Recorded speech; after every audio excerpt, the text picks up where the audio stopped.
একজন সন্তান দুনিয়ার ব্যস্ততায় মাকে ভুলে গিয়েছিল। প্রতিদিনের মতো সেই দিনটাও শুরু করেছিল ব্যস্ততা, কল, কাজ। মা বারবার বলেছিল, বাবা একটু সময় দে তো, একটু বস।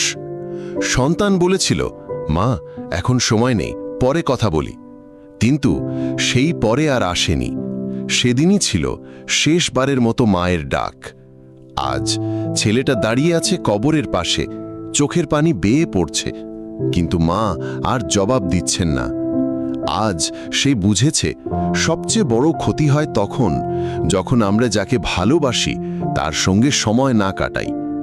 তুমি এখনো সময় পাবে, তুমি এখনো মাকে শুনতে পাবে, তুমি এখনো বলতে পারো ভালোবাসি মা। তাই দেরি করো না, মায়ের পাশে বসো, মাকে জড়িয়ে ধরো, কারণ একদিন হয়তো এই ডাক আর শুনবে না কেউ।